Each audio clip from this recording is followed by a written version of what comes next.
La patiente a donc été hospitalisée en fin de grossesse et compte tenu du caractère particulièrement précieux des produits de conception, puisque vous savez qu'il s'agissait d'une grossesse gémellaire, nous avons décidé, chez une patiente qui souhaitait une grossesse depuis 7 ou 8 ans, qu'une césarienne soit réalisée sous anesthésie péridurale, ce qui a été fait ce matin sans aucune difficulté, avec la naissance de 2 garçons qui pèsent chacun respectivement 2510 grammes et 2480 grammes.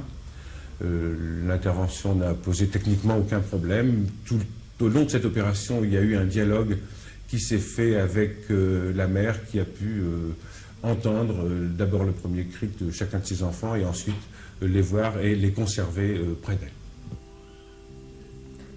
Amaury et Rémi quitteront demain l'incubateur pour retrouver leur maman, jusqu'à présent employée de banque à LM, traitée depuis 2 ans par le professeur Friedman à Clamart, à qui revient donc le succès de la fécondation proprement dite. Pour la maternité Salengro, il s'est agi avant tout de surveiller jusqu'à 8 mois et demi une grossesse gémellaire à haut risque, tâche particulièrement délicate. Reste pour cette équipe à réussir elle aussi une fécondation, ce qui est chose faite pour 3 autres équipes de Lille et de Roubaix. À l'heure actuelle, nous avons tous les moyens matériels pour faire cette fécondation in vitro ici. Nous avons attendu un peu pour obtenir une unité de lieu et donc une unité d'action.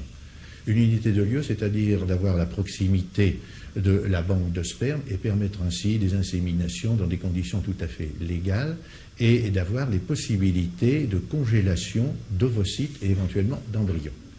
Et puis l'autre intérêt, c'est la constitution d'une unité de biologie, d'embryologie, qu'a organisé le professeur Léonard Dely de la faculté, où nous pouvons sur place, à 5 mètres de la salle d'opération, recueillir l'ovocyte, permettre la fécondation, permettre la culture avant la réimplantation.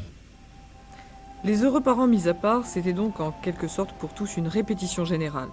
On attend maintenant pour début octobre les premiers bébés éprouvettes véritablement conçus à Lille par l'équipe du professeur Gauthier, des jumeaux également, et 3 autres grossesses sont en cours. Après Paris, Bordeaux, Montpellier et Toulouse, Lille prendra donc la 5e place dans la maîtrise de cette technique.